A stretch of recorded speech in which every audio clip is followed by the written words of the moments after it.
Bienvenue dans Sans Chichi, le magazine le plus joyeusement philosophique du monde. L'optimisme est à l'honneur et attention, c'est une vraie petite discipline de vie. Luc Simonet va nous rejoindre tout à l'heure pour nous en parler. C'est le président de la Ligue des optimistes du Royaume de Belgique. Tout un programme. Sophie, notre étoile filante et montante, va prendre le bélier par les cornes. Cathy, notre Lady 7e art, dit la vérité sur le nouveau Harry Potter. Le coaching secourisme va connaître tout à l'heure son dénouement en live grâce à la venue de Laurence, l'élève, et de Natacha, la coach. L'incorruptible Adrien rit de toutes ses dents. Et le flamboyant Gérald cuisine des choses marines avec panache. Et ça, c'est pour notre invité, Éric-Emmanuel Schmitt, qui nous fait le plaisir d'une visite sans chichi. Et maintenant, on vit tout ça pour du vrai.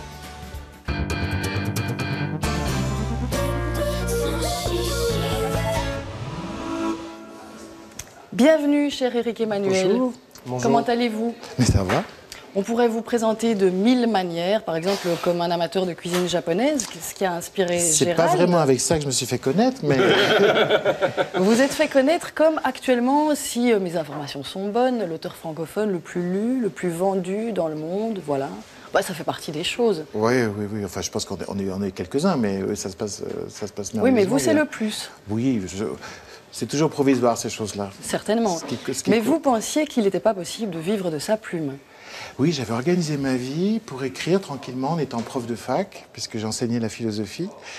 Et en me disant, voilà, je serai un écrivain du dimanche. Et puis en fait, je suis devenu un écrivain de la semaine, puisque dès ma deuxième pièce, j'ai eu la chance de pouvoir gagner ma vie avec ma plume. Et ça ne s'est pas arrêté depuis. Et effectivement, c'est une chose rare. Et d'ailleurs, c'est une chose que je ne conseillerais pas à quelqu'un qui veut écrire. Il faut vraiment avoir la sécurité d'avoir un métier à côté et d'écrire uniquement par passion. C'est le hasard qui vous transforme en écrivain qui vit de sa plume. Alors, comme souvent, dans votre cas, votre actualité est pléthorique. Il y a beaucoup de choses à dire.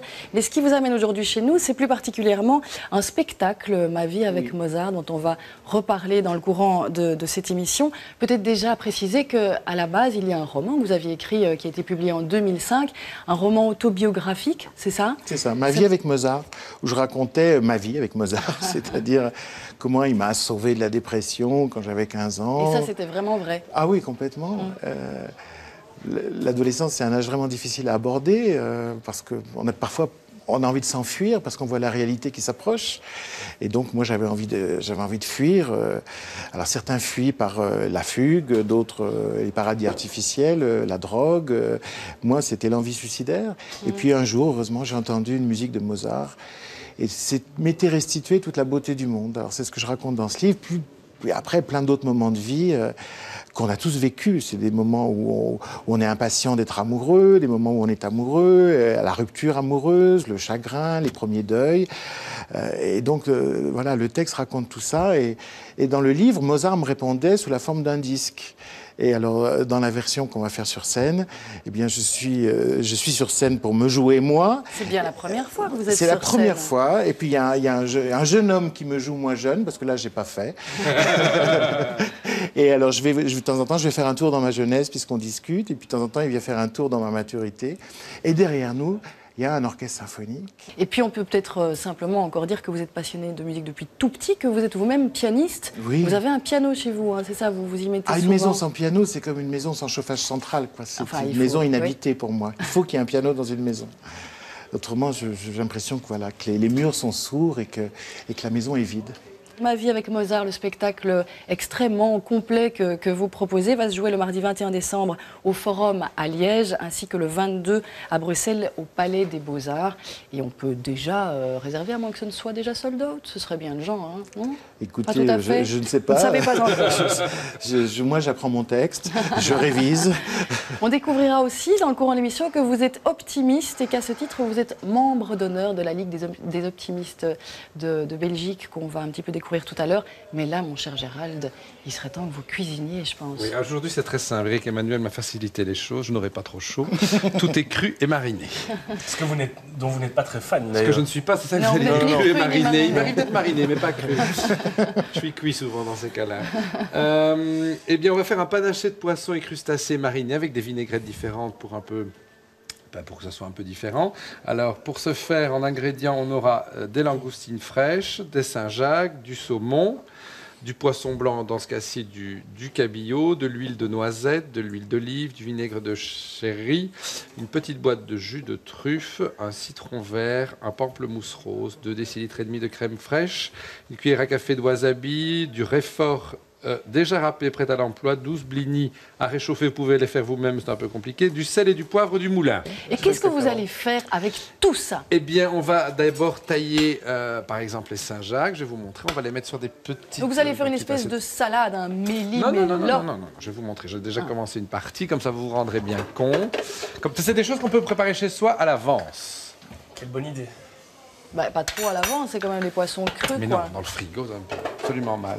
En fait, voilà, les Saint-Jacques, quand elles sont coupées, ça donne ça. C'est une petite portion individuelle. Mais que c'est Et choupidou. vous pouvez toutes les superposer. Vous les mettez avec des films au frigo. Vous pouvez C'est vous faire qui ça avez coupé ça avec votre main Bah oui, et un couteau. oui. Et un couteau, oui, je l'ai pas Vous fait. êtes habile, hein? Ça m'arrive, Joël. C'est un carpaccio, Et c'est comme un carpaccio, voilà.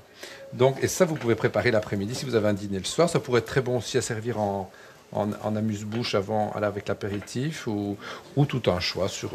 voilà. Et là, j'ai fait pareil avec les langoustines qu'il ne faut pas couper. Il faut juste les couper en deux. Il y a une chose qu'il ne faut jamais oublier quand on décortique une langoustine. C'est cru, ça? C'est cru, oui. Oh, j'y connais rien en crustacés. Vous cuisinez, Eric Emmanuel, en plus Moi, non. d'aimer la cuisine? Non. Je suis le meilleur client pour déguster, mais je ne cuisine pas. Ce que je fais dans la cuisine, c'est que voilà, c'est toutes les petites tâches ingrates. Petite main. Je fais petite oui. main. Voilà, ça, j'adore faire petite main. Commis. Mais la responsabilité du plat, je suis trop lâche. Je préfère que ce soit quelqu'un d'autre qui l'ait. C'est pas juste de la lâcheté, c'est plutôt de l'intelligence. Moi, je trouve comme ça, on n'oblige pas les autres à mal manger. Chaque fois que j'essaye, c'est épouvantable. Donc là, vous la tranchez En deux, dans le sens de la et vous longueur, enlevez et le on vieil enlève l'intestin. Ben, Voilà. C'est un intestin. C'est l'intestin, oui. c'est sympa, hein, de découvrir. Et où sont les petits poumons, tiens? Joël. Je ne sais pas si c'est un mâle ou une femelle, je ne vois pas ses testicules. Et les mais, petits rognons, sinon, oui. je vous le dirais. Ah, ben voilà. Et donc, voilà, vous détaillez tout en lamelles, en gros. Voilà, et les Saint-Jacques, ça se fait... C'est un peu plus difficile. Ah, il fait les cascades lui-même. Bravo. Ah, c'est vraiment pas mal. D'accord. C'est joli. Nous sommes bouche bée. Et vous les faites mariner ou pas? Alors, on laisse tout comme ça naturel. Et puis après, tout à l'heure, quand je refais les 3 vinaigrettes, il y a 3 vinaigrettes différentes qui se servent soit avec les poissons, soit avec la langoustine ou avec la Saint-Jacques. Voilà. Eh bien, on vous laisse travailler ou quelque chose comme ça. Quelque chose comme ça, oui. Et puisqu'Éric Emmanuel est avec nous, eh bien, je vous propose de nous accompagner côté salle à manger, puisque le meilleur du cinéma vous est servi par la meilleure des critiques. C'est Cathy.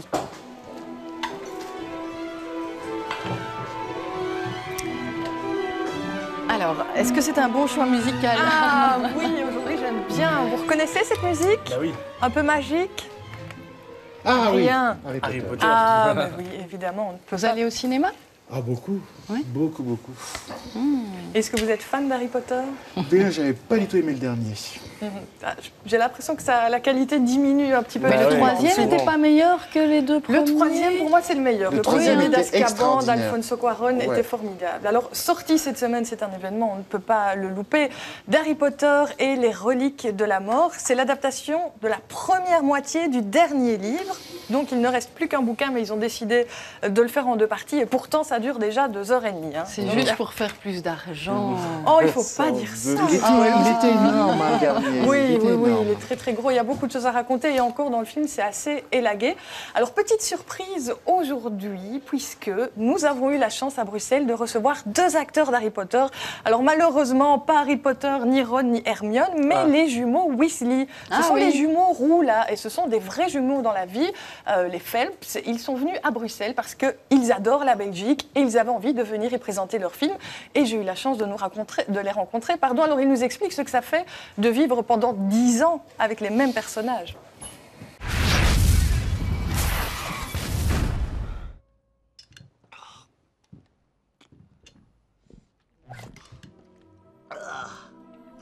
Can you tell us what your character are gonna face in the Deathly Hallows? Yeah, they definitely go through quite a lot. Although what happens to George isn't necessarily he faces it; he more hears about it, kind of thing. But it's quite different to anything what we've been able to do in the past film. Fred and George are on the team too. Beat us. Our job is to make sure that you don't get bloodied up too bad. So it's really cool being able to see them as part of the resistance now, like a lot stronger than they have been before. Really getting involved with it. More generally, what is the biggest issue of this Harry Potter 7? It's a bit darker than the other movies, and not in a horror film way, but just a darker sense, and like you get to see a lot more how Voldemort really is that evil. And, and you know, just the struggle that the good guys are facing. So it's really, you kind of watch it and you're like, I hope they can do it, kind of thing. Aren't you fed up? Because it's been like 10 years for you. Aren't you fed up with Harry Potter? Not particularly. It's kind of bitter. I guess it's bittersweet because it's sad that it's over because we've had such a great time doing it. But as you say, 10 years, it's a great time to. It's at its peak. Like I can't think of any franchise in history which has gone on for 7 movies and it just gets bigger and bigger and bigger. So it's kind of great that it's coming to an end. Obviously not this movie, but in the spring. But it's coming to an end on a real high. I don't think there'll ever be another thing like Harry Potter. I can't see it happening. That the interest, as James says, just keeps getting higher and higher. The fan base keeps growing, and the quality of the film keeps getting stronger as well. You know? So we've been so fortunate to be part of it. Yes!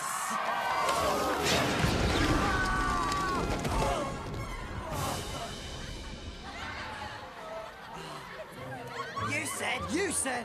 Do you understand why it is so popular among young people, but now adults also? I guess we can't. Well, you kind of come up with theories when you see, like, because the fan base could be 8 or 80. Like, there's a huge. I guess it's because everyone can relate to at least one character in the books or the movies.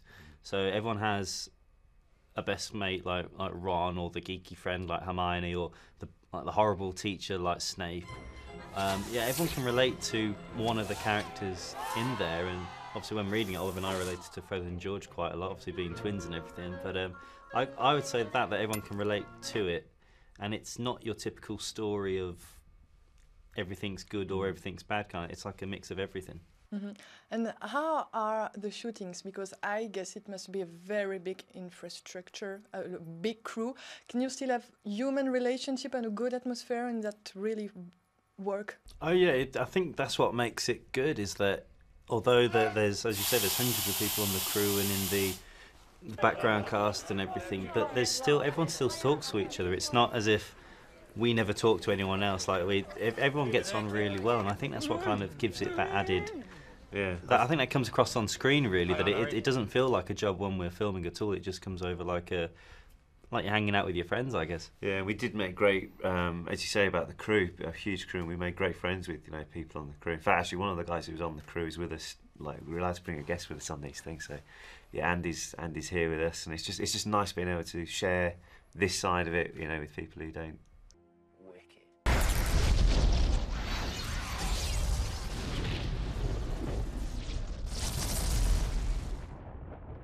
Eh bien, ça a l'air très sympa, mais par contre, j'ai l'impression qu'il faut être bien fan pour apprécier le film. Mais oui, parce qu'il y a tellement de références. Allez, en 6 épisodes, il s'en est tellement passé des choses que si on en loupe un dans la série, on ne comprend plus rien. Moi, j'avais pas vu le précédent et franchement, j'étais un petit peu perdue. Alors, il faut savoir que les films Harry Potter évoluent comme les bouquins, mais comme les lecteurs aussi. Ça a été écrit pour des enfants. Maintenant, c'est écrit pour des quasi-adultes. Oui, donc c'est très sombre, c'est très noir, le rythme est vraiment lent. Et moi, j'avoue que je préférais les premiers qui étaient magiques, avec ces chapeaux qui volent. Enfin, il y avait quelque chose de plus enfantin et de plus merveilleux. Donc voilà, je suis un peu déçue du dernier Harry Potter, mais je pense que les fans iront le voir et adoreront de toute manière. Les livres sont merveilleux. C'est très franchement. Ils ne sont pas seulement faits pour les enfants. Moi, je les ai lus avec un vrai plaisir, parce qu'il y a de l'humour, il y a de la fantaisie. fantasy. Moi, j'adore les livres. Ouais, moi j'ai beaucoup apprécié aussi. Et vous nous proposez un DVD pour suivre. Oui, alors pour une fois, je ne vous propose pas un film en DVD, mais une série télé. Ah, Pas fréquentable. Pas vraiment Vous connaissez fréquentable. aussi alors. Oui, oui, bien sûr, ça passait sur Canal. Voilà, c'est passé sur Canal+, c'est la série télé qui a fait l'événement en cette rentrée. Ça s'intitule Maison close, c'est interdit aux moins de 16 ans et ça parle de prostitution au 19e siècle, en 1870 exactement. Pourquoi est-ce que ça a fait l'événement? Parce qu'on sait que les séries télé françaises en général n'arrivent jamais à égaler la qualité scénaristique et la qualité de mise en scène des séries télé américaines. Mais cette fois-ci, Canal+ a décidé de mettre des millions sur la table, de mettre à la réalisation Mabrouk El Mechri, qui était le metteur en scène de JCVD, et de mettre le paquet pour nous proposer une série télé qui rivalise vraiment avec de très très bons longs métrages, avec la série Tudor. Je ne sais pas si vous avez vu la série sur les Tudors. On est dans le même niveau de qualité, décor, costumes magnifiques. Alors, actrice magnifique. actrice magnifique. Moi, je regrette un petit Merci peu. Adrien, c'est important de le préciser. Certaines scènes un peu trop crues, je trouve. Je trouve que parfois, dans les scènes de sexe, ça traîne un peu trop longtemps. Il y a un petit côté voyeuriste. Mais alors, ce que j'adore dans ce film, c'est que ce sont des femmes de caractère. Ce sont des prostituées, oui, mais elles en ont dans le pantalon. C'est une vraie... Oui, bref. C'est une série télé féministe, même si ça parle de prostitution, mais de manière très intelligente. Et on découvre comment ces femmes vont essayer de se sortir du joug de la prostitution. Il faut prendre son temps parce que les 2 premiers épisodes sont un peu lents. Voilà, faut le temps d'installer les personnages parce que c'est à la fois des drames intimes, mais c'est aussi politique. C'est un thriller politique, mais voilà, moi c'est vraiment un coup de cœur et je pense qu'on peut passer tout un week-end à se regarder les 8 fois 52 minutes de Maison close. Et là, on a le droit de rester sous la couette. Oui. C'est même conseillé. Oui, Voilà. même à 2.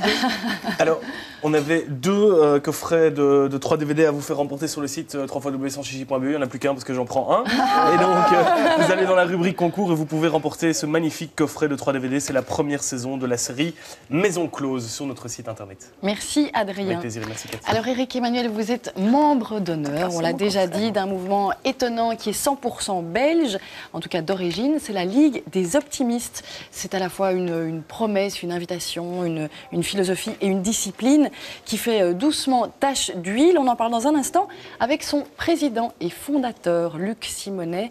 Et avant ça, une petite piqûre de bourdon en guise d'intro, Adrien. Oui, une petite séquence proposée par Christophe Bourdon qui a été tournée à l'école de Châtelineau et qui demande aux enfants finalement c'est quoi un optimiste.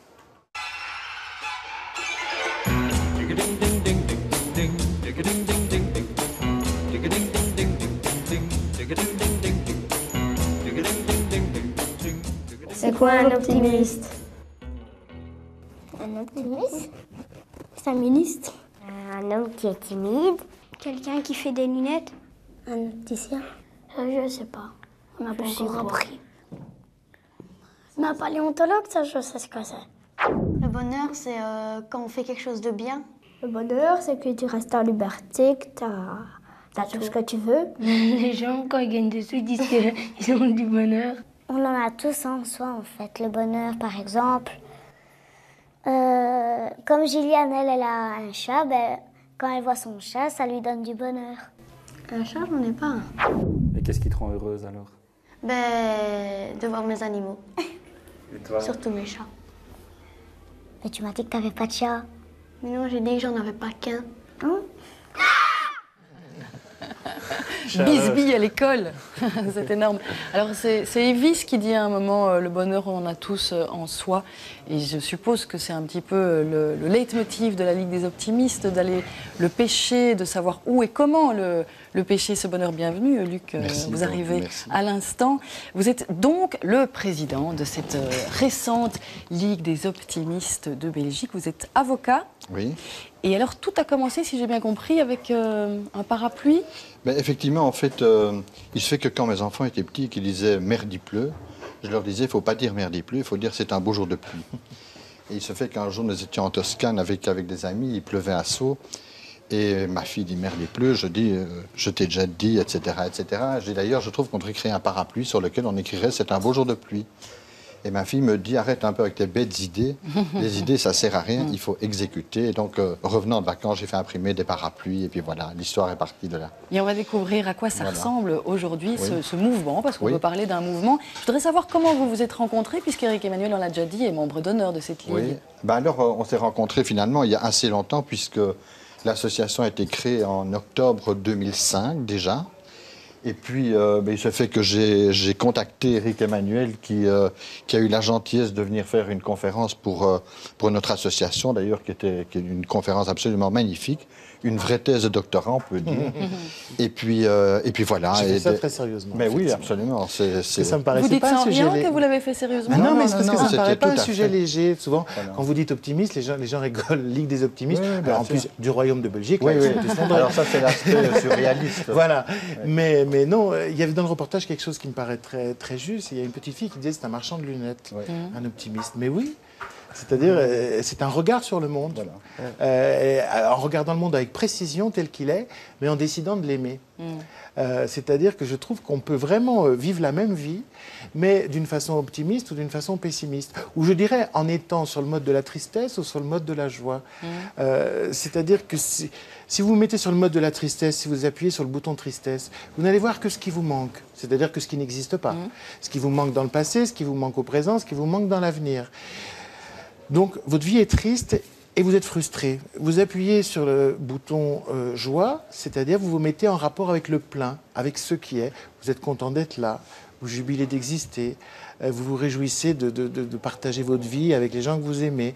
Et tout d'un coup, c'est la même vie, mais elle est habitée par le bonheur. Alors, bien sûr, on va traverser des moments de souffrance, on a des manques, on a des difficultés vitales, mais si on décide de les traverser en se disant qu'au bout du tunnel, il y a la lumière et il y a la joie, ça peut être différent. Alors là, ça a l'air simple comme vous le décrivez, ça a l'air d'être un interrupteur qu'on actionne, on-off. Non, ça oui, mais c'est malheur. une bonne nouvelle que ça soit un bouton qu'on actionne, c'est-à-dire ça dépend en partie de soi. Alors justement, on va revenir à l'action concrète qu'on peut mener dans nos propres vies pour actionner cet interrupteur. Avant ça, je voudrais qu'on découvre quelques images pour mieux comprendre l'action concrète menée par notre invité Luc Simonet. Voici donc son portrait brossé par notre journaliste Marianne Périeux, le genre de promenade qui crée des liens, vous allez voir.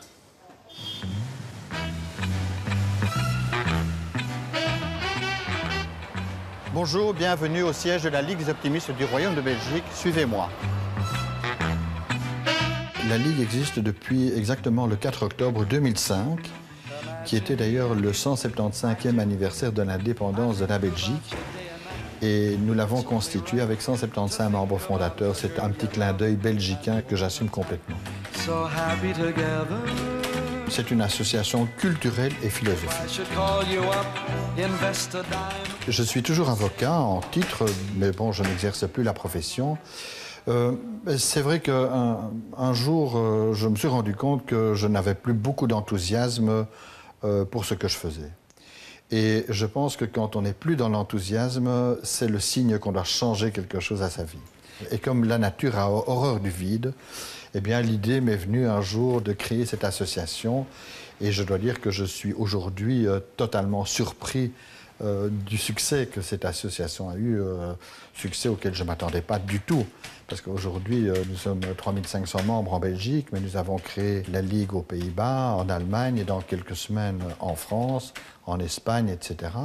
Mon secret de l'optimisme, je crois que c'est le fait que je considère que je suis le maître de mon cerveau et que ce n'est pas mon cerveau qui est mon maître. C'est-à-dire que je considère que j'ai le pouvoir sur chacune de mes pensées, que je peux donc influencer chacune de mes pensées dans un sens positif ou dans un sens négatif. Ce qui a pour conséquence que je suis aussi quelqu'un de libre.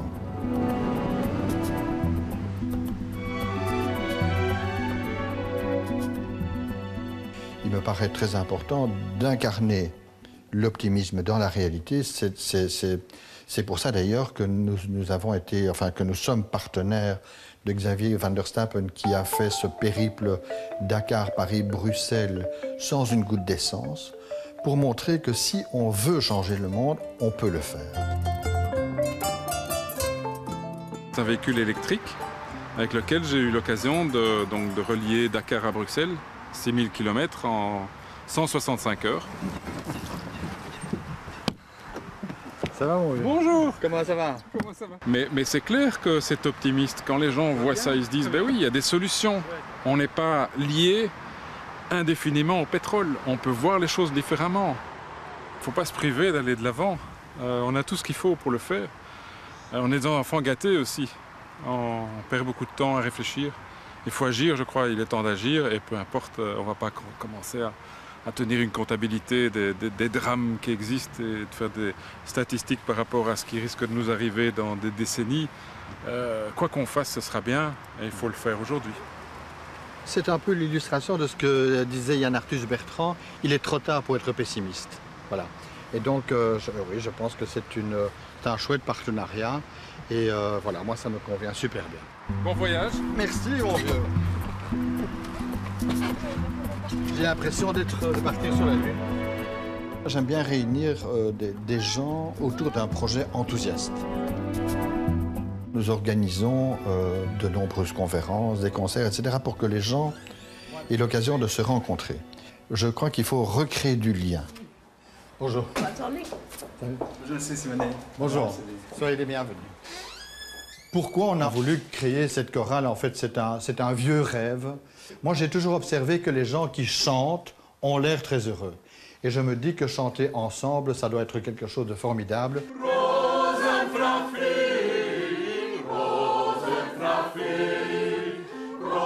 Je trouve ça absolument extraordinaire pour une première fois. Je suis tout à fait époustouflé. Il y aura d'autres fois? Ah oui, oui. Donc l'idée, c'est de faire ça de manière récurrente, c'est de vraiment faire un cours et de créer une chorale. Voilà. Et puis, pourquoi pas, dans 3 ans, faire une tournée mondiale. On vous la souhaite, cette tournée. Effectivement, comme le disait à l'instant Rick Emmanuel, c'est être optimiste que de rêver cette tournée. Vous savez, le comble de l'optimisme, c'était Tristan Bernard qui disait ça, c'est d'aller au restaurant sans argent et de commander des huîtres en pensant qu'il y aura une huître, qu'il y aura une perle dans une huître. Pas mal. Bon. Pourquoi pas? Alors, je voudrais quand même revenir sur quelque chose que je trouve, on peut penser en découvrant ce sujet, c'est qu'on a l'impression que ce sont des gens qui ont le temps et donc probablement de l'argent, qui ont l'occasion de se poser ce genre de questions. Oui, alors ça n'est pas tout à fait vrai parce que je pense qu'on peut être optimiste ou pessimiste quel que soit l'état dans lequel nous nous trouvons. C'est vrai, je l'ai dit, c'est vrai que nous avons un réel pouvoir sur notre pensée et donc aussi une responsabilité. Ça veut dire qu'il faut commencer par se détacher de ce qu'on possède, des contingences matérielles, comme on dit. Il est évident qu'il est beaucoup plus facile d'être heureux, content, quand tout va bien, quand on est en bonne santé, quand on est riche, etc. Voilà. Mais il est évident aussi que si nous avons une pensée positive et si nous allons mal, eh bien nous allons aller beaucoup mieux que si nous persistons dans la pensée négative. Mais justement, pour parler concrètement, je voudrais revenir à cette histoire d'interrupteur que vous évoquiez tout à l'heure. Oui. On me pose souvent cette question de savoir si je suis toujours optimiste. En réalité, je suis toujours sur le fil du rasoir. Et c'est, je pense, sur le fil du rasoir que s'exerce cette liberté de pousser sa pensée dans un sens positif ou dans un sens négatif. Donc ça veut dire qu'il faut sans arrêt réfléchir à l'état dans lequel on est. Ça veut dire qu'en tout cas, bien sûr, c'est une question de conscience. Je pense que c'est une décision et une discipline. Au fond, l'optimisme n'est pas une aptitude congénitale au bonheur qui nous affranchirait de tous les problèmes douloureux et les grands chagrins de notre vie. Alors c'est une grande phrase pour dire que c'est pas inné, mais qu'on peut décider, exactement. Je travailler crois que ça dessus. n'est absolument pas inné, et je pense que quelqu'un qui est pessimiste peut un jour prendre la décision qu'il va modifier, qu'il va transformer sa vie. Mais c'est comme un ancien fumeur, il aura toujours envie de refumer. Ah ben, bien sûr, moi je suis un ancien fumeur, mais je serai toujours un fumeur, mais ça fait 15 ans que j'ai arrêté. Donc ben voilà, c'est une bonne métaphore. Mais je crois qu'on ne peut même pas partager le monde entre optimiste et pessimiste. On connaît tous les deux. Vous avez des moments optimistes, vous avez des moments pessimistes. C'est la proportion qui fait que vous êtes plutôt un optimiste ou plutôt un pessimiste. Mais chacun de nous avons en nous ces tensions. Après, il y a un choix, comment je vais vivre avec tout ça. Alors, il y a le choix de l'optimisme et il y a le choix un petit peu contradictoire du pessimisme, c'est-à-dire de ne plus croire aux choses. Moi, je n'essaye même pas de convaincre les pessimistes, les sceptiques, les cyniques de devenir optimistes. Pour moi, ils peuvent rester sceptiques, pessimistes. Moi, ce que je dis, simplement, je dis aux gens qui sont optimistes, qui sont enthousiastes, si on se met ensemble, on va multiplier, on va décupler notre puissance et on peut changer le monde. D'accord, Voilà. eh bien c'est noté, c'est l'engagement que vous prenez et on va voir comment ça évolue puisque le mouvement n'est pas très ancien mais il se développe. Oui. La première chose qu'on peut faire, c'est peut-être de s'affilier. Et comment est-ce qu'on fait, Adrien? C'est tout simplement, oui. voilà. Voilà, le site internet, tout simplement, www.liguedesoptimistes.be. Vous trouvez toutes les informations, des belles petites phrases d'optimisme, des photos. Enfin, vous avez plein de choses sur ce site internet, on peut un peu le parcourir et donc vous pouvez devenir membre facilement et gratuitement via ce site. Et les dates de la tournée chorale. Voilà, et on a des bouquins aussi à montrer. Voilà, ça alors, c'est... le premier bouquin qui s'appelle L'éloge de l'optimisme aussi, c'est pas un beau titre ça. C'est un livre qui vient de sortir là à l'instant.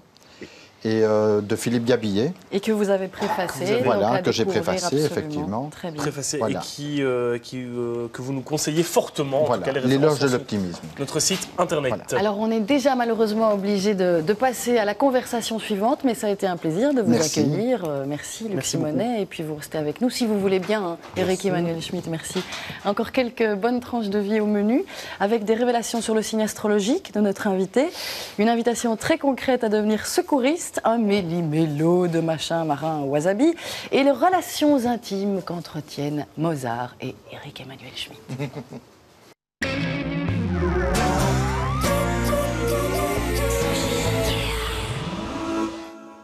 Sans chichi, c'est le magazine qui vous veut vraiment du bien. Et c'est vendredi, jour du poisson mariné. Hein, oui. C'est bien connu, ça? Oui, c'est bien connu. Hein. Qu'est-ce que vous faites de beau, mon cher Mon poisson Gérald est cru, découpé dans le four, et puis on va faire 3 vinaigrettes. Chouette, ça. Alors, la première, on va la faire avec du sel, du poivre que vous voyez déjà dans le petit ravier. On va y ajouter un peu de crème fraîche. Un peu.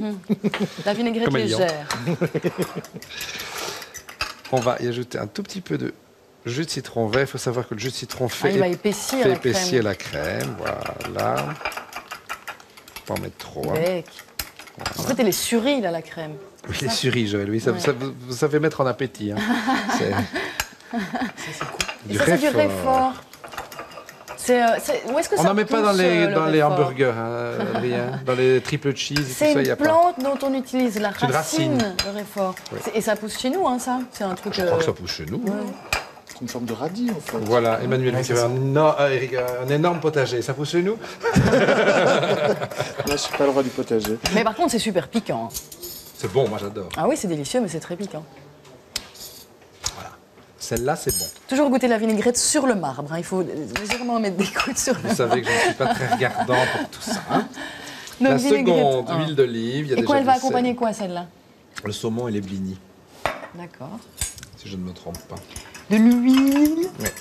Huile, vinaigre de Xérès. Jerez. Et alors, les proportions, donc c'est un peu comme on le sent, quoi, hein, toujours. Hein. Les gens doivent apprendre aussi, on ne doit pas tout leur mâcher. Oh, ça va, Gérald. C'est plus une huilade que une vinaigrette, quand même. Non? Un peu de jus de Et là, truffe. c'est du jus de truffe. Alors ça s'achète...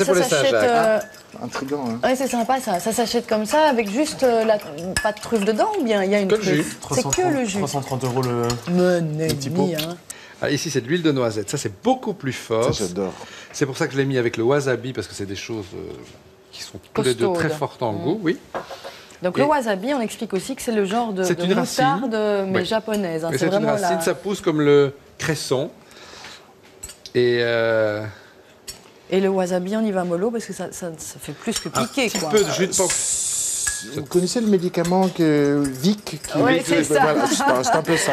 Mais surtout en Europe, parce qu'en fait, quand vous allez au Japon, elle est beaucoup plus tendre. Oui. Ah bon? Ah oui, je ne sais pas à quoi c'est dû, hein, mais...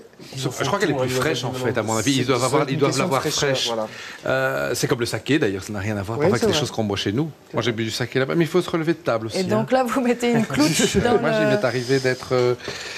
J'étais coincé chez des particuliers qui nous avaient invités. Et le père avait une société de pêche, et donc nous étions 6 hommes assis autour d'une table et les femmes qui servaient, donc on est assis à la japonaise. Ça vous a eh bien, plu, je n'ai jamais pu me relever. Vous étiez mariné. Almost. Ah oui, quand même. Ah bah oui, sinon. Donc on en mettra modérément. Hein. Et là, vous avez mis du machin Jus de de pamplemousse rose aussi. pour adoucir. Oui. Ah oui. On mettrait pas aussi du sucre et de la crème pour adoucir, parce que ça va être chaud. Vous pouvez continuer votre émission? On va continuer justement. Merci Gérald de nous autoriser à poursuivre. Et la suite, eh bien, c'est vous. Voilà. Oh, mais quelle chance! C'est pas mal quand même, hein. Mais non, c'est nous qui sommes chanceux. Je le rappelle, votre principal actu du moment, enfin cela dit, on vous joue sûrement à peu près tous les soirs quelque part dans le monde. Hein. Oui, c'est ça. J'ai Voilà. cette chance. Voilà, donc Ma vie avec Mozart, c'est le nouveau spectacle qui a déjà été testé une fois à Lyon. Oui. Et c'est inspiré, je le rappelle, de ce roman autobiographique que vous avez écrit, ou publié en tout cas en 2005. Et c'est vraiment une disposition scénique très particulière. D'une part, il y a vous, pour la première fois. Oui. Il y a un comédien qui joue, vous le disiez tout à l'heure, votre double jeune. Julien Luguette, qui est un très bon comédien qui vient de jouer le rôle principal du film de Raoul Ruiz, qui est en train d'exploser au cinéma, que moi j'avais découvert en fait en audition. Donc il est fidèle à son découvreur, donc il vient jouer dans ce spectacle, il est formidable. Alors il y a aussi deux chanteurs. Il y a deux chanteurs. Une soprano, un baryton. Voilà, il y a un clarinettiste soliste, un piano soliste, et puis l'Orchestre symphonique de Lyon. Alors comment se répartissent les rôles? Parce que bon, c'est quoi? C'est du théâtre, c'est de la musique. Comment est-ce qu'on doit le comprendre? Oui, c'est du théâtre, parce qu'il y a du jeu, quoi. On joue nos vies, c'est-à-dire on joue les grands moments de la vie, voilà, les moments tristes, les moments joyeux, et surtout s'intègre à ces moments de vie la musique qui nous aide à traverser ces moments de vie. Alors, ce parce sont que des pour moi, lettres... la musique, pour moi, la musique, c'est plus que de la musique. La musique, c'est quelque chose qui descend au plus profond de vous, qui peut vous pacifier, vous calmer, vous donner des larmes quand vous en avez plus. Parce que, vous savez, il y a des moments où on n'arrive pas à souffrir, en fait. Et la musique, très doucement, parce que la tristesse est présentée sous la forme de la beauté, elle vous tire les larmes qui sont nécessaires pour vous continuer votre chemin. Et puis la musique, elle enthousiasme, elle régénère, elle dynamise. Donc la musique vient là continuellement. Et il y a vraiment un tuilage, je dirais, des mots et des paroles et de la musique, parce que parfois on parle avec l'orchestre qui joue, l'orchestre vient dans notre parole. C'est pas on parle musique, on parle musique. Tout est tuilé, tout fondu. Voilà, presque comme une comédie musicale au son. Voilà, et c'est une expérience. Je rappelle que ce sont donc dans le roman original, ce sont des lettres que vous écrivez et vous obtenez finalement des réponses de la part de Mozart. Dans le spectacle, qu'est-ce qu'on entend de Mozart? Énormément de morceaux de Mozart, à la fois je dirais des grands tubes de Mozart, c'est-à-dire les extraits de la flûte enchantée, la 40e symphonie, le concerto pour clarinette qui est si sublime qu'il y avait dans Out of Africa, le concerto pour piano numéro 21. C'est vous qui avez fait la sélection? Avec le chef d'orchestre, et puis des morceaux aussi moins connus, puis parfois on entend juste 30 secondes de quelque chose qu'on connaît, et puis ça part vers autre chose, parce que il y a la vie qui continue, il y a le jeu, et puis il y a des grands airs d'opéra, des airs des Noces de Figaro, La Comtesse, Suzanne, Barberine, des airs de Don Juan, plusieurs airs de Don Juan et des airs de la flûte enchantée. Je rappelle en tout cas que vous serez le 21 décembre au Forum à Liège avec tout ce spectacle extrêmement fourni, et puis le 22 à Bruxelles au Palais des Beaux-Arts. Encore une fois, merci. D'être de la partie, et puis on a un cadeau. Ben oui, on a des places à vous faire remporter pour le 21 décembre au Forum à Liège pour le spectacle Ma vie avec Mozart. C'est sur notre site internet sanschichi.be que ça se passe dans la rubrique concours. Alors je ne sais pas si un philosophe cherche son chemin parmi les étoiles, mais en tout cas, la suite est dédiée au bélier que vous êtes.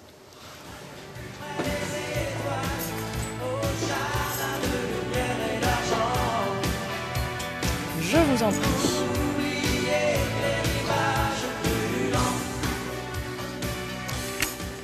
Ma chère Sophie. Bonjour. Comment allez-vous? Très très bien, très très bien. Je suis ravie de vous retrouver et ravie de faire votre connaissance, Eric-Emmanuel Schmitt. Alors, quand j'ai appris que vous seriez l'invité du jour, je ne vous cache pas que mon zodiaque interne n'a fait qu'un tour. Et je me suis dit, mais de quel signe peut-il bien être? Et vous avez deviné? Et j'ai essayé de deviner. C'est vrai, les astrologues jouent à ce genre de jeu, essayer de deviner. J'aime bien. Ouais. Oui. Je ne peux pas m'en empêcher, en fait. Voilà. Donc, en fait, j'ai essayé de trouver votre signe. Et curieusement, c'est le signe des poissons qui arrivait en premier lieu. Alors là, j'ai mené ma petite enquête. Je suis partie surfer sur le net à la recherche de vos coordonnées de naissance. Donc la date, le lieu et l'heure précise. Et là, soyons clairs, je me suis pris une grosse vague, puisque vous êtes né le 28 mars et vous êtes donc bélier. Oui, mais enfin, c'est pas bien loin. C'est pas bien loin. Et ma mère est poisson. Ah. Peut-être que ça... Peut-être que ça joue un petit peu. Et là, c'est un vrai ascendant. Enfin, oui, pas au sens astrologique, mais au sens physique, oui. Mais donc voilà, donc j'étais quand même un petit peu dépitée parce que tous mes pronostics tombaient à l'eau. Et comme je ne voulais pas rester sur ce petit échec de pronostic, je suis allée regarder dans mes éphémérides et figurez-vous qu'en recherchant en fait la position des planètes dans les signes, j'ai effectivement vu que le poisson émergeait des profondeurs de votre carte du ciel. Je vais vous expliquer pourquoi. Après, on recueillera votre sentiment à ce sujet. Et je vous propose maintenant de découvrir en images votre horoscope, votre vrai horoscope, celui que, comme en grec, considère l'heure de naissance. Et voilà, vous allez pouvoir le découvrir sur le petit écran qui se trouve là. Donc on rappelle que la date de naissance, désolé, maintenant on a commencé à en parler. Caché, c'est donc le 28 mars 1960. On le voit pour l'instant. Voilà, donc on le voit pour l'instant et vous pouvez donc apercevoir que votre soleil se trouve dans le signe du bélier, de même que la lune. Mais il existe également 8 autres planètes dans votre carte du ciel. Ce sont toutes les petites planètes que vous voyez là apparaître à l'écran. Et ces 8 autres planètes, elles se trouvent dans des signes différents que celui du bélier. Donc en fait, nous avons chacun notre composition astrale, notre propre partition, qui fait qu'un bélier n'est pas l'autre, une balance n'est pas l'autre, une vierge n'est pas l'autre, et cher Gérald, un sagittaire n'est pas l'autre. Mais voilà. Alors, le bélier, c'est le premier signe du zodiaque, c'est le signe qui ouvre le printemps. C'est l'étincelle qui jaillit, c'est l'étincelle de vie. Alors, vous connaissez probablement un tout petit peu les caractéristiques de votre signe, je vous les rappelle, si vous voulez bien, et puis vous pourrez intervenir. Qu'est-ce que vous savez peut-être? Ma patience. Ah ouais. Voilà. Vous n'aviez pas remarqué. Ça vous interpelle l'horoscope, l'astrologie, c'est quelque chose qui vous interpelle un petit peu ou pas du tout? Ce qui m'intéresse, c'est la caractérologie, Oui. c'est-à-dire la description de caractère. Peu importe que ça soit vrai ou pas, c'est toujours intéressant d'avoir un schéma comme ça pour aborder l'autre et lui dire est-ce que tu es comme ci, est-ce que tu es comme ça, moi je te vois plutôt comme ci et comme ça. Et là, ça lance toute la relation humaine. Donc c'est ça qui m'intéresse. On a besoin de grilles de lecture comme ça qu'on Je ne applique aux crois pas du tout à autres. l'aspect prédictif, mais la caractérologie m'intéresse. Alors revenons donc à notre soleil, notre lune. On en revient donc à notre soleil, notre lune. Et peut-être aussi aux ombres et aux lumières du bélier, puisque nous sommes tous faits d'ombre et de lumière. Et les lumières du bélier, c'est l'audace, la combativité, le côté courageux, il peut se suffire à lui-même. Et puis il y a des ombres, on en prend tous pour notre compte dans le zodiaque. Effectivement, l'ombre du bélier, c'est parfois l'impatience, l'imprudence. Il peut s'emporter, parfois se montrer un petit peu violent dans certaines circonstances. Voilà. C'est très juste pour l'instant. Voilà. Pour le moment, je peux continuer? Vous pouvez continuer. D'accord. Alors, je vous apprends aussi, si vous ne saviez pas, que vous êtes ascendant Capricorne. Ça, je le savais. Vous le saviez? Il y a aussi un petit bout du Verseau. Ça, vous le saviez peut-être pas. Non. Mais ça veut dire quoi? Ah, bah écoutez, l'ascendant, en fait, correspond à la première maison astrologique. Et cette première maison astrologique peut se trouver dans différents signes. Et dans votre cas, il y a effectivement le Capricorne, qui vous rend, je dirais, probablement plus réservé, plus modéré, et qui tempère un petit peu la fougue du Bélier. Et travailleur. Et travailleur. Ambitieux, quelqu'un qui sait tenir ses objectifs et qui a besoin aussi de faire des plans, je dirais, à long terme. Et qui peut être patient, justement. Voilà, donc pour le Capricorne. Et maintenant, j'en viens quand même au Poisson. Alors, il faudra le faire très vite, rapidement. rapidement. Donc, je conclus rapidement. Les poissons qui frétillent d'imagination. C'est ça. Et c'est cela, je vous apprends en fait que Mercure, la planète de la communication, et Vénus, la planète de l'amour, des arts et de la motivation, se trouve chez vous dans le signe des Poissons, qui vous rend donc réceptif, intuitif, à l'écoute des autres, empathique. Et alors, si j'ai encore juste une petite minute, quand j'ai préparé cette petite rencontre astrologique, je me suis rappelé une phrase que j'avais lue de vous il y a quelques années, et si vous voulez bien, je vais vous la rappeler. Et vous disiez, en parlant de vos parents, « Mon père était boxeur, ma mère championne de France du 80 mètres, j'étais paresseux comme une couleuvre, un loukoum sur canapé, je ne souhaite à personne de naître dans une famille aussi dynamique. » Eh bien là, très franchement, c'est votre côté poisson qui ressort. Oui.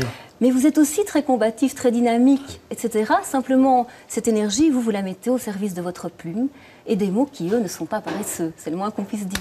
Vous êtes d'accord? Ben, c'est tellement flatteur que oui. C'est tout à fait moi. Il y avait aussi des petites pointes. Enfin, on imagine que voilà, vous êtes un être complexe, comme la plupart des gens. Hein. J'espère, mais en même temps, je crois que moi, ce qui me permet d'être écrivain, c'est surtout d'être empathique et intuitif.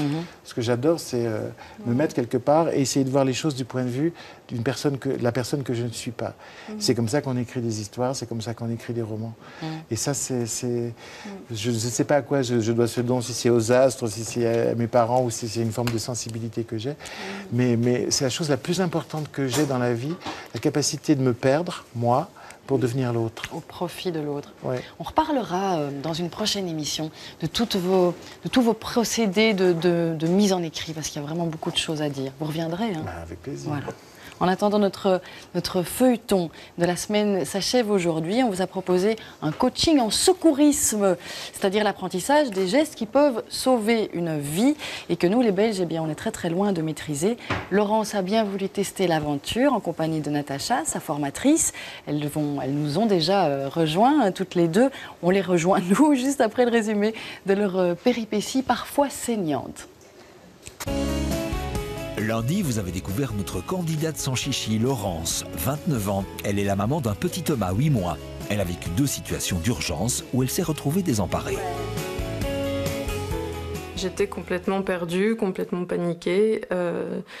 Je voyais déjà leur vie complètement ruinée parce que je n'avais pas su réagir.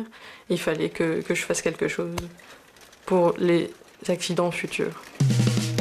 Elle a donc choisi de suivre la formation des premiers secours avec notre coach, Natacha. Natacha est formatrice à la Croix-Rouge. Elle aussi a appris les gestes qui sauvent pour ses proches. Ma fille qui est diabétique, donc qui fait des hypoglycémies, et alors mon papa qui a été victime d'une rupture d'anévrisme. Et connaissant les symptômes, j'aurais pu l'aider. Mardi, Laurence et Natacha se sont rencontrés. Rapidement, Natacha distribue un rôle à chaque participant. Laurence devient victime et intervenante. Et elle s'en sort plutôt bien. À l'aide, au secours!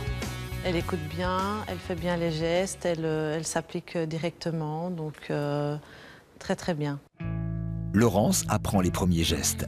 La position de sécurité, la réanimation cardiaque et l'utilisation du défibrillateur.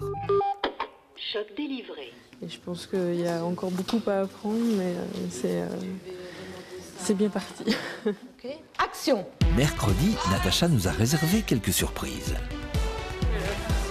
Ouh là là. Ouh là là là là.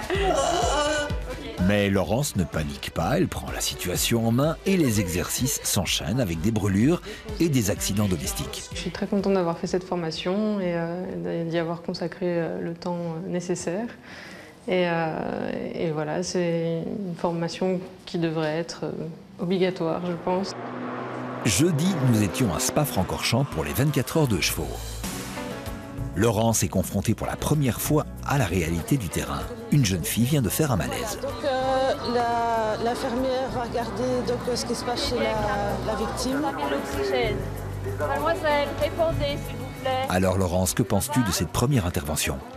Très impressionnant, tout doit aller très vite et puis je retrouve un peu ce que Natacha nous a enseigné, donc vérifier constamment les fonctions vitales, les gestes de position, etc. Donc ça met tout de suite dans le bain. C'est un aboutissement, quand ils réussissent, c'est vraiment important pour moi. Et voilà, Natacha et Laurence sont avec nous, bienvenue. Merci. Un accomplissement pour vous, Natacha, ça veut dire que vous avez reçu le brevet, vous avez un papier, quelque chose? Non. Oh, super. Comment justement, ça se fait? J'ai la surprise. Ah, génial. Donc, j'ai apporté donc le brevet de Laurence, mais je le remets de façon symbolique parce qu'il y a une remise qui sera mise à la maison communale de Nivelles où on a suivi donc la formation. Donc c'est vraiment sérieux. Tu peux l'ouvrir, Super. voilà, comme Merci. ça tu peux montrer. Alors ça, c'est donc le brevet européen des premiers secours. Tout à fait. Bravo, oh, bravo, magnifique. J'ai l'impression que vous êtes vraiment lancé pour continuer la formation, non? Ah oui, oui, tout à fait. C'est-à-dire, vous allez passer à quoi? Eh ben, en décembre, le 13, je fais la réanimation pédiatrique. Bon, c'est une formation un peu moins longue, mais voilà, j'ai aussi envie de la faire. Et puis, pourquoi pas, par la suite, continuer, faire la formation de secouriste. Ça vous rassure personnellement ou bien c'est vraiment juste dans le but de pouvoir aider un jour si besoin est? Les deux, c'est vraiment et moi me sentir en confiance et donc pouvoir agir plus facilement parce que quand on est comme ça et qu'on ne sait pas quoi faire, je pense qu'on est un peu inutile. Donc qu'est-ce qui vous a le plus frappé, qui vous a paru le plus utile finalement? Tout. Il n'y a pas eu parce que tous les accidents abordés sont réalistes, ils arrivent dans la vie, donc il n'y a pas eu plus ou moins de choses. Irréel.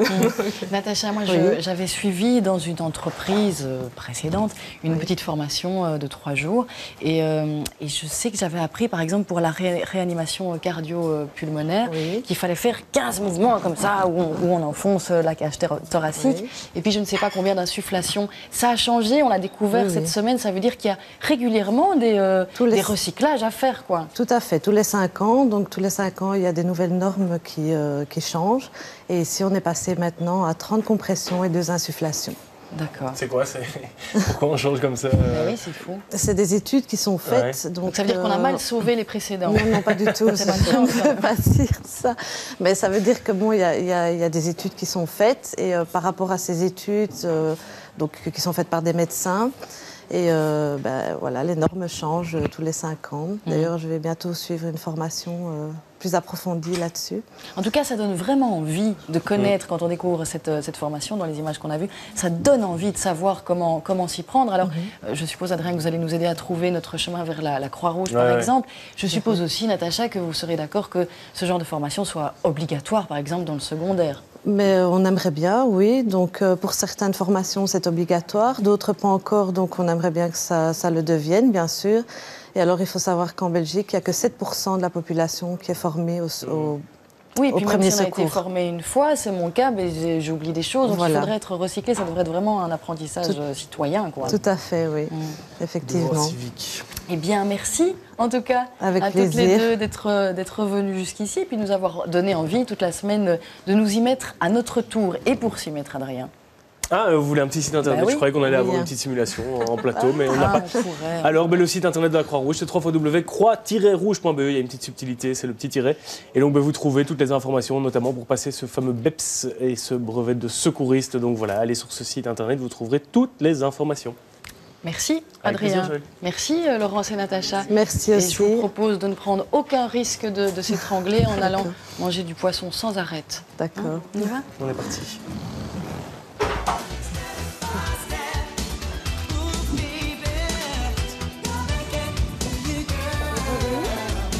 Allora, che passa? Signore Wateletto. Attention, parce que le juge va être sévère. Enfin, vous êtes tellement connaisseur de la cuisine japonaise et des poissons crus et marinés. C'est pas de la cuisine japonaise. Ça va bon. Si, c'est d'inspiration Jap. Ah, mais entre l'inspiration et la réalité, Joël. De toute façon, moi, j'ai totale confiance en vous. Il accepte d'être comparé qu'avec lui-même. C'est ça? Ça facilite assez bien les choses. On peut dire ça comme ça. Pendant que vous faites une installation, je peux déjà peut-être récapituler les ingrédients. Qu'est-ce que vous en pensez? Oui, récapitulez, Joël. Vous faites ça Achetez tellement donc, bien. avec votre argent, 6 langoustines fraîches crues, 6 noix de Saint-Jacques, 200 g de pavés de saumon, 200 g de poisson blanc type cabillaud, de l'huile de noisette, de l'huile d'olive, du vinaigre de Jerez, une petite boîte de jus de truffe, un citron vert, un pamplemousse rose, 2,5 décilitres de crème fraîche, une cuillère à café de wasabi, une cuillère à café de réfort, 12 blinis à réchauffer, sel, poivre du moulin. Je tiens à dire que ces ingrédients sont comme toujours indicatifs qu'il faut goûter Et éventuellement mettre plus de wasabi, moins de wasabi, et ainsi de suite. Hein. C'est pas... Il vaut mieux en mettre d'abord un petit peu. Oui. Plutôt que trop. Plutôt que trop. Qu'est-ce qui vous tente le plus? Ça, donc le cabillaud cru. Oui, le cabillaud et le saumon cru. Oui. Ah oui, le saumon, là, c'est... Moi, c'est vrai que je suis a priori pas très excitée par les... Très franchement, oui, c'est... C'est peut-être parce que c'est gris. Les autres poissons ont l'allure qu'ils ont quand ils sont cuits, alors que la crevette, le saumon est vraiment beaucoup plus pâle. Hein. C'est encore juste, comme on dit par chez nous. Mais justement, puisque ça ne nous attire pas, on va commencer par ça. Vous croyez? Et c'est là qu'on va mettre le pamplemousse. Oui, c'est une manière de se débarrasser peut-être. C'est ça. Oui, c'est comme les enfants gardent le meilleur pour la fin sur son assiette. Ah non, pour la viande, moi c'est impossible. Je mange toujours la viande d'abord. Je suis tellement amateur de viande. C'est fou. Mais je suis poisson cruvore aussi, hein, ça ira. Je vais pouvoir me défendre. C'est le turbo aussi qu'on mange cru. Oui, aussi. C'est délicieux ça. Vous êtes aussi carnivore? Oui. Oui. En fait, vous aimez manger. Moi, tout. Absolument tout. D'accord. Bon, il nous reste 1 minute que. Je suis l'invité parfait. Oui. I got the message. Moi aussi, je suis une chouette invitée, Gérald. Gérald. Réfléchir, hein, Joël. Allez. J'ai déjà goûté vos biscuits. Oui. Vous avez quand même pris du plaisir à faire ça, Gérald, finalement. Adrien, je ne fais que des choses qui me donnent. Je suis aussi optimiste, moi. Ah, Puisqu'il faut le faire, essayons de le faire bien et d'en tirer du plaisir. Et ça se présente comment, mon cher Jay? C'est buffet. C'est un buffet, très bien. Buffet aujourd'hui. Donc ça veut dire que là, c'est à peu près dressé, quoi. Oui, tout à fait. Vous disposez les... On rappelle juste, donc, quelle vinaigrette va sur quoi? Là, avec les truffes, c'est sur la Saint-Jacques parce que c'est sans doute la chose qui est la plus fine. Ouais. Les poissons, on les prend avec le réfort. Et la langoustine va avec le wasabi, le jus de pamplemousse et l'huile de noisette. Allez, on va goûter. J'en ai gardé un peu pour Eric si jamais il voulait le poisson blanc dans l'huile de noisette, comme il aime beaucoup l'huile de noisette. Parce que dans le fond, tout ça pourrait un peu...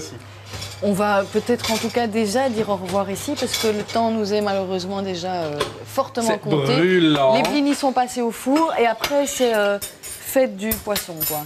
Hein, et on se débrouille comme on peut. C'est ça? Et ça, c'est le réfort pour mettre sur les blinis pour ceux qui en veulent. Alors, Eric, commencez par quoi, ça? Ouais. Oui, on veut juste voir votre tête.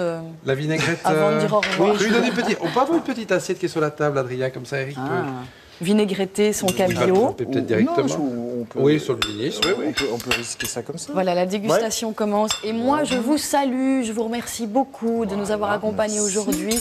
Je remercie bien sûr tous les membres de l'équipe qui ont contribué à réaliser cette émission. Merci à Eric Emmanuel Schmitt et à tous nos invités de cette semaine. On se revoit lundi, bien sûr. D'ici là, prenez soin de vous et de ceux que vous aimez. Bye bye.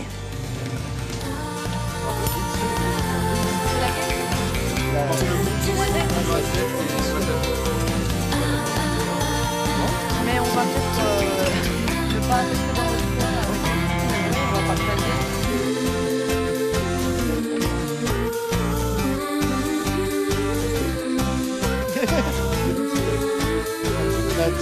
Voilà, c'est ça. C'est avec ça que ça se passe, c'est comme ça.